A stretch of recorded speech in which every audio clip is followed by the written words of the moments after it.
Hey, before we get into the case, let me tell you about two things. First of all, Urgent Care Fundamentals has a number of brand new lectures that have been added to that. There's a link in the show notes. They are excellent, so go check it out. And also I need to tell you about Chest X-Ray Fundamentals. So Chest X-Ray Fundamentals is a new series, super high-end, about everything you need to know about how to read a chest X-ray. And it's put together by Chris Riley and our team, and I guarantee you will not find a better series about how to read a chest X-ray than Chest X-Ray Fundamentals. It is coming really soon. It's kind of stunning, and more to follow. All right, let's get into the case. Happy Cinco de Mayo to everybody in EMRAP land, and Jan, happy Cinco to you. Thanks, Swami. I live in East LA, so this is big. This is a big day.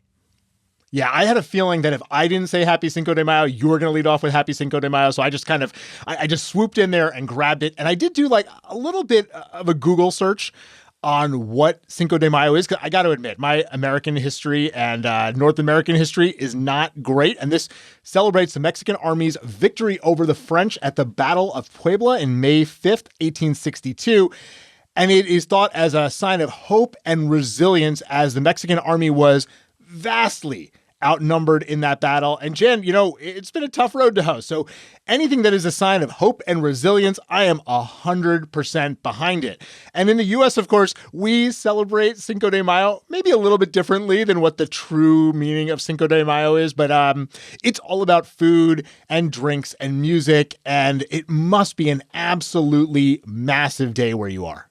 It is. In Los Angeles, it's big. There will be massive fireworks on my side of town, for sure, and a lot of drunk patients in the ER, no question. When I was younger, I would definitely go out to the bars in LA, and you could find many a party, whatever night of the week the Cinco de Mayo actually fell on.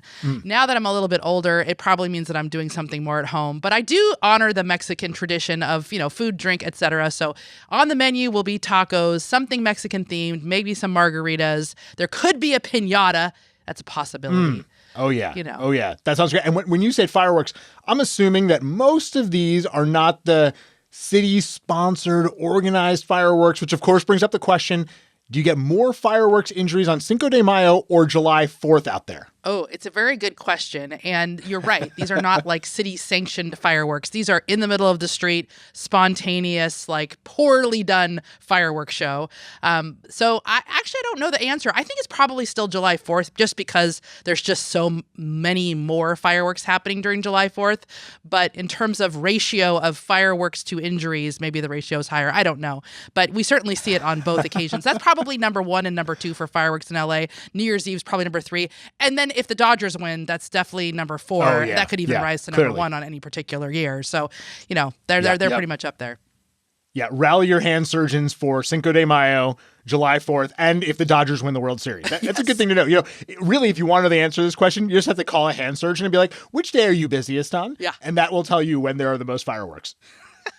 And ophthalmologists. The eye injuries are also up there for sure. Eye injury. That's true, especially when the firework doesn't go off and then you hold it up to your face to check it out and see what's wrong. Yes. You got to look a little closer, and then you're sorry you did so. Well, we have talked a lot about food over the last couple of years. Everybody knows I love blueberry pancakes, but right in my top three are any form of taco. And of course, I got to say it before you say it.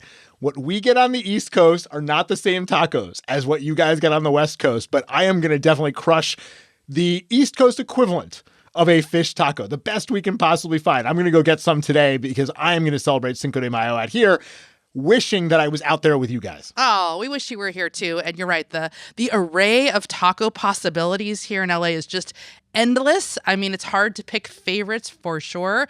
You could go to a taco truck. You can go to a taco stand. You can go to a sit-down taco restaurant. We have it all, Swami. We have it all. Yeah. Yep. Hey, listen, you are blessed with tacos, and we are very jealous about it. None of this, of course, relates to our actual topic at hand. We're going to get into a case, Jen, because I do have a case going all the way back to my first week as an attending. This is now, about 16 years ago. It is early July. It's my first shift after finishing residency. And I don't know, it must be like a couple of hours into the shift, I get a 32-year-old man presenting with epigastric pain. Seems like a pretty slam dunk case. Vital signs are completely unremarkable. The patient has a history of GERD, said he actually was scoped in the past. He complains of some epigastric burning. It has a little bit of radiation to the back of his throat. It's been going on for about 2 days. No nausea, no diaphoresis, no other associated symptoms. When you see this on the board, and obviously we know we're bringing it up for a case, so it's a trap. It's clearly going to be a trap. But what are you thinking about when you see 32-year-old man, history of GERD with epigastric pain? Well, I'm telling myself not to anchor because this is the kind of patient that I want to blow off pretty easily, right? Young person, chest pain. We see a lot of that. So I'm going to go for some more questions, right? I'm going to ask more questions about the history, what the risk factors are. And you said that this patient had been scoped, but when people sort of throw out these pre-existing GI conditions, whether it's GERD or gastritis, I want to know a little bit more about what they mean by that. Was that something that was told to them that they have a formal diagnosis of this, or is this something that they've self-diagnosed with? Are they taking PPIs? If they are they taking them only for symptoms, or are they taking it every day? I want to know a little more about what that GI history is and, what this feels like compared to what it normally feels like. Yeah, this is what the seasoned clinician does, right? We don't anchor on the diagnosis the patient gives us. This is a very risky one. The other really big one is migraine. People will come in all the time and be like, oh, I'm having a migraine. I'm like, all right, what does that mean to you? And you're like, oh, it just means that you're having a bad headache. Not the same thing. So let's not anchor onto this being a migraine. Let's think about what this could be. And we asked all those questions. Non-smoker, no drug use, a little bit of alcohol, but only occasional. There's no family history of early cardiac disease. There's no other medical issues. And he says, this sounds like a real diagnosis. He got an EGD a couple of years ago, confirmed gastritis. He says that the symptoms are the same that they were when it started back then. He was on a course of medication at the time. And so when these symptoms came back, he restarted taking a PPI, which he's been taking for the last 2 days. He even doubled the dose today because he wasn't getting any improvement. So with all of that as your background to the questions you ask, what else do you want to know? Well, that's concerning, right? Because this is a healthy young guy who restarted the PPI, has even doubled it. Why is he here in the emergency department?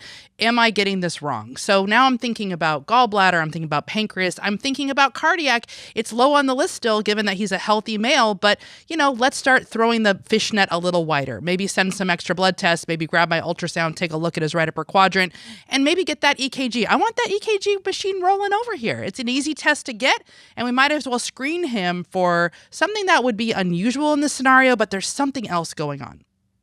We've all been taught that when you have epigastric discomfort, think about inferior wall MIs, get the ECG done. I think for a time we were only thinking about this in patients with diabetes or maybe those with advanced age, and now we've kind of generalized it. We're like, listen, it's near enough to the heart.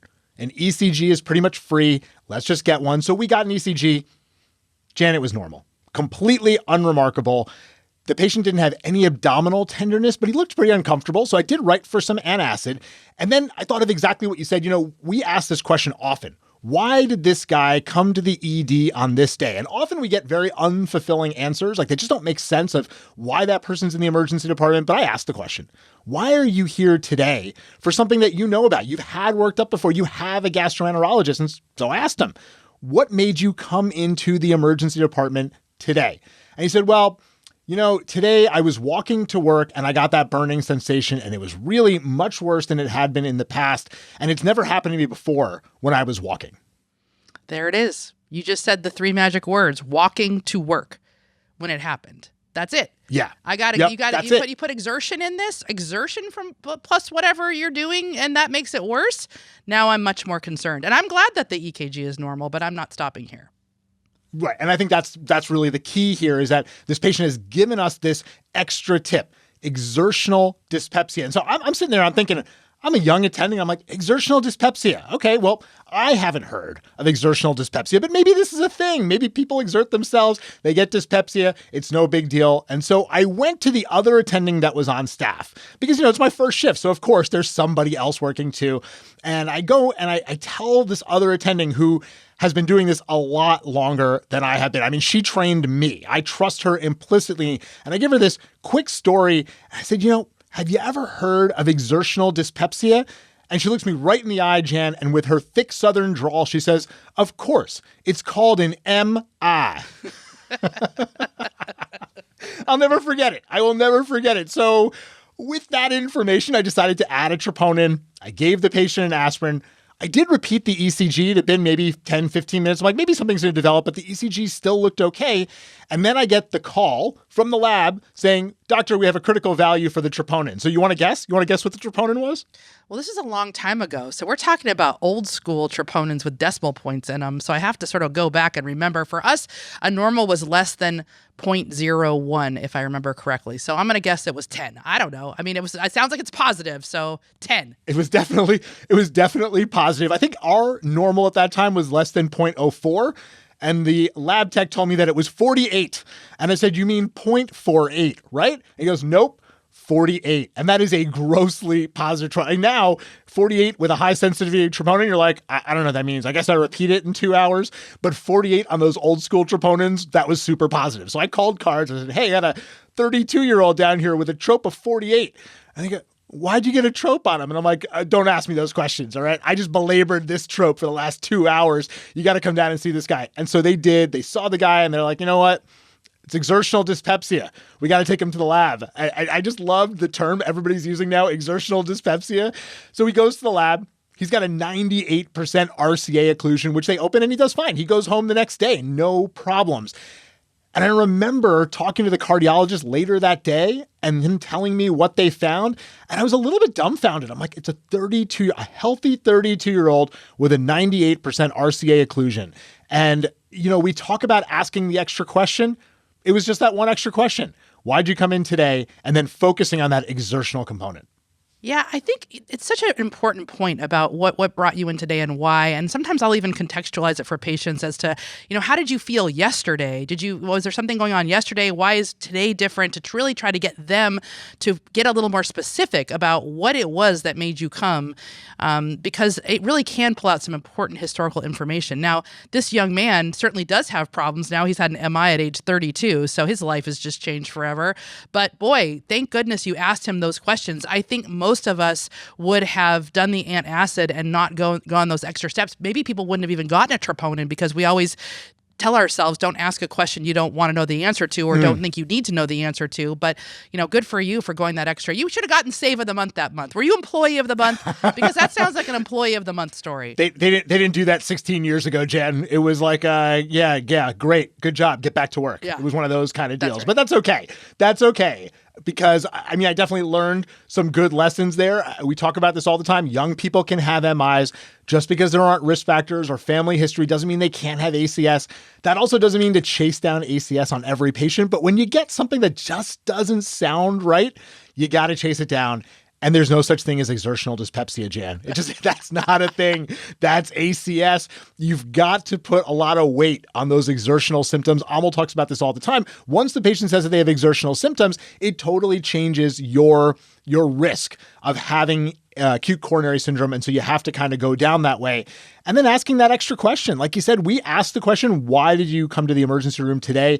And often it's a very unfulfilling answer, but we still ask it. And there's a reason we still ask it, because every once in a while, you get a little kernel, you get a little tidbit, and it really changes the way you evaluate that patient. So why are you here today can still be a very useful question, and you just got to make sure to ask it. And the flip side is if you're evaluating someone with dyspepsia or chest pain, don't forget to ask about exertion. You know, when you exert yourself, do you have symptoms? When was the last time you did some stairs or walked? And pull that exertional component out, because you can also find that to be useful in a yes or no fashion. All right. Well, Jan, I think it's a fantastic case. I think all of us have heard these cases. We've had these cases. Just a good reminder about some of those things around ACS that are a little atypical that we have to be keyed in on. And it's a good bridge to the rest of the week, because we do have a cards corner with Amal this week, although we're not talking about ACS this week. We're actually talking about pregnancy and pulmonary embolism. We haven't talked about PE in a while. We had a little bit of a moratorium, but there's some really interesting things that we wanted to get back into. And then later in the show, we've got your favorite, Whit Fisher, on doing some MacGyver moves, talking about drawing off of the IV. But before we get to all of those topics, let's drop into some papers from last month's EMA with Mel and Megan.